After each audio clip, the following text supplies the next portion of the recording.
biar aku tahu muka aku. Benar-benar. Tadi, lanjut. Apa Gus tadi? Oke, kaderisasi. Kita bisa meniru kayak di UTB. Cuman karena kita nggak teknik ya, mungkin agak susah. Cuman itulah yang membangun rasa solidaritas mereka terhadap bersangkutan. Apalagi nanti kalau udah alumni, itu sih. Gitu ya. Kaderisasinya. Tapi menurutku ya, hal-hal yang seperti itu, solidaritas, peduli sama teman-teman, saling mengenal, saling solid, saling support, itu tuh seharusnya tidak hanya dimiliki oleh jurusan yang berada di fakultas teknik. Nah, itu dia. Itu seharusnya ada di semua jurusan yang ada di universitas, baik di Unpad maupun di universitas manapun yang ada di dunia ini. Itu dia. Gak cuma Indonesia, gak cuma Malaysia, gak cuma Thailand, gak cuma Vietnam, di seluruh dunia. Itu dia Markus. Gue setuju sama Markus. Nah, harusnya Unpad itu membuka peluang dan juga memperbanyak event-event yang memperhubung satu alumni dengan mahasiswa, juga mahasiswa dengan mahasiswa lain. Nah, itu dia. Cuman permasalahannya alumni itu susah dihubungi. Nah, itu sih. Itu dia ya. Dan kita nanti kalau jadi alumni aku sih ya, kita jangan susah dihubungin ya. Amin ya. Amin. Respect Markus. Respect ya. Maka kalau bisa alumninya yang reach out ya. Nah, itu dia. Alumni yang mengompakkan, bukan mahasiswa yang mengompakkan. Asik. Itu dia. Karena ya apa dayanya alumni, kalau misalnya alumninya sendiri yang nggak mau, apa dayanya mahasiswa kalau hubungan alumni dengan mahasiswa, kalau misalnya alumninya sendiri nggak mau berhubungan dengan mahasiswa, kan kita susah juga ya. Dan menurutku di jurusanku kalau di jurusanku ya BI iya, bisnis internasional itu alumninya tuh cukup solid, suportif lah, cukup solid. Kalau misalnya mereka ada lowongan itu pasti lagi podcast. Kalau misalnya ada lowongan kerja gitu, mereka pasti share di grup besar bisnis internasional gitu. Tapi udah ada yang alumni, udah ada yang kan internasional kan. Yang paling jauh alumni BI itu di mana? Jujur nih ya, kalau menurut risetku, sejauh ini untuk bisnis internasional sendiri, mahasiswa yang paling jauh itu belum di segi job. Tapi di segi segi student exchange, Gimana itu?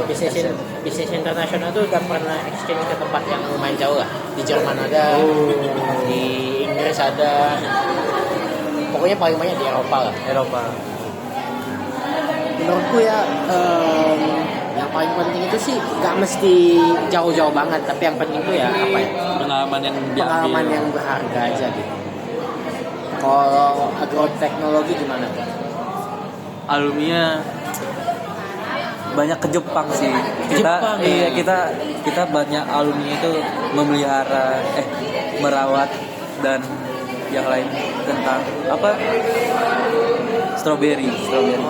Budidaya strawberry di Jepang guys. Dan di Unpad pun udah ada strawberry Jepang. Makanya kau coba ya. Namanya di Balai Tatanen. Kau coba. Balai apa? Balai Tatanen. Ada melonnya juga. Cuman tuh agak mahal. Agak mahal ya. 100.000 ya. Tapi enak. Kualitasnya terjamin ya. Kualitasnya terjamin. Nanti deh kalau aku udah ada duit nih ya. Kalau aku udah ada duit. Iya. Masalahnya ya kita mahasiswa kan budgetnya mahasiswa nih. Kita tidak bisa membeli barang dengan budget CEO. Itu tidak bisa. Nanti ya tapi ya. Nanti ya. Bukan nggak bisa, belum bisa. Benar. Bukan nggak bisa. Itu semua tentang mindsetnya tuh ya. Mindset. Minggu pagi kita harus ngobrol kayak gini supaya mindset kita terbentuk, terlatih, dan ketika nanti kita sudah alumni, kita akan membanggakan alma mater gitu. Amin. Respect. Tapi jangan malah pindah. Oh, siap. Kita harus lulus dulu di Unpad. Aku jujur aja nih, aku nggak semikap kemarin. Aku nggak UTBK kemarin karena aku respect buat soal Unpad gitu ya. Bukan respect aja sih, aku pengen setidaknya aku selesaikan lah. Apa yang udah kau mulai? Iya, apa yang udah aku mulai aku selesaikan. Sebagai bentuk tanggung jawab kepadaku dan juga orang tuaku. Kata-kata hari ini dari Markus. Iya. Sekali. Tapi ya sih kalau mau sukses ya yang penting tuh mau belajar sih tuh ya. Iya, sampai kapanpun kita belajar, sampai tua, sampai akhir hayat sih. Itu yang mindset yang harus kita tanamkan sebagai insan yang berpendidikan dari Unpad khususnya. Kita jangan mau cukup apa yang kita dapat itu.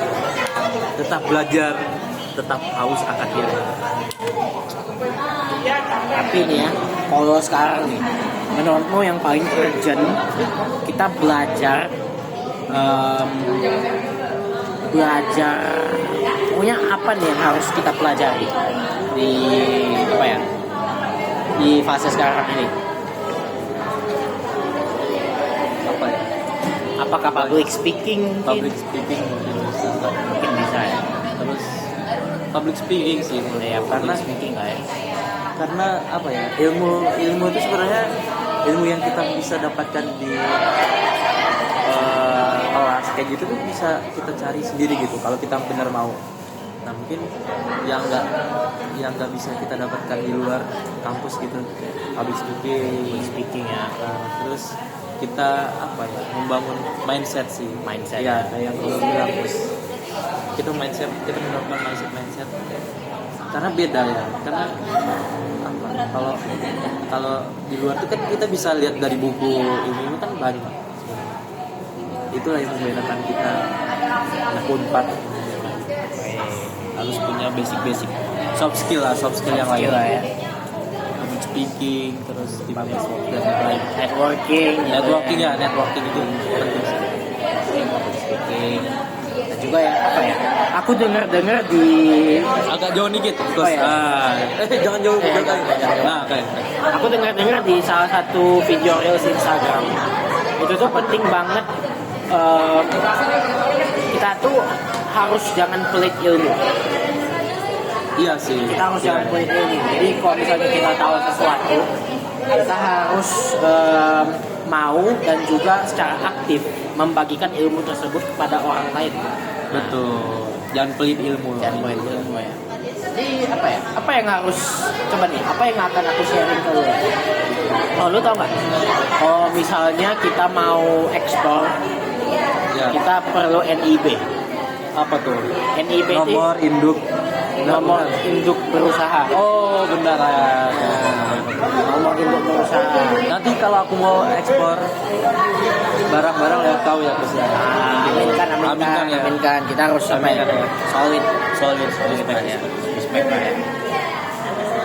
Boleh deh, nanti kita saling bekerja sama nanti gitu di masa depan. Nantilah bisa diatur ya. Tapi kita buat dulu Markus sebagai organisasi nomor 1. Aduh, BSO ya. Tapi gimana ya tuh ya? Sebenarnya awalnya aku tuh pengen apa ya? Pengen ngebangun Markus Futsal di semester ini. Tapi gara-gara cedera ini Ada yang menghalangi ya. ada yang menghalangi, mungkin apa ya? Mungkin aku nggak bisa fokus banget ke Markus Futsal. Makanya apa ya? Gak apa-apa, ada orang tuh ada ups and down ya. Bener sih. Tapi Jangan sesali. Tapi aku tuh masih mencari cara loh tuh. Gimana caranya biar Markus Futsal walaupun tidak ada Markusnya itu tetap bisa berjalan dengan baik. Nah itu masih belum mengerti. Kau carikan wakilnya. Kan kau ketua kan. Enggak ya, benar. Kau carikan wakilnya yang sejalan pemikirannya dengan kau dan bisa diajak untuk bekerja sama. Itu saran dariku ya. Carikan wakilnya. Sebenarnya sih aku nggak mesti banget namanya Markus Futsal gitu. Cuman nggak apa-apa sih, itu kan brandingan kau. Ya brandinganku sih. Nggak apa-apa, is okay. Ya. Oke, sekarang berarti kita mencari wakil untuk Markus Futsal. Nah, Yang berminat menjadi wakil harap ya. atau DM aja Markus Futsal langsung. Siapapun Anda yang suka main futsal tetapi orientasinya itu nyari keringat dan juga apa ya? Pokoknya serius tuh gak apa-apa di dalam apa? Pokoknya kalian kalau misalnya mau main futsal dan juga kalian bisa mengurus event futsal, bukan lomba ya tapi event biasa gitu kayak Event olahraga pun nggak apa ya. event olahraga gak apa-apa, tapi ya yang penting tuh lu bisa ngatur teman-teman lu main lah istilahnya. Nah, dan lu pengen punya komunitas dan lu pengen megang sebuah komunitas, join Markus Futsal dan join Markus Futsal sebagai wakil ketuanya. Nah, oke. Dibutuhkan, dicari ya. Iya, Jadi bukan dari cari. Benar banget. makanya ayo teman-teman, kalian daftar dan kalian harus kirimkan CV terbaik kalian ke dia. Oh, bisa portofolio juga. Portofolio ya, ada video kalian bermain futsal karena itu menjadi nilai tambah. Apa ya, portofolio juga ya. Portofolio dan juga mungkin sales kontrak. Terlalu jauh itu, Terlalu jauh ya. Too much sih. Oke. Oke. Sekarang kita ngapain, Gus? Kita ngapain ya? Kita lagi darusan, Gus. Iya, kita lagi Dan dan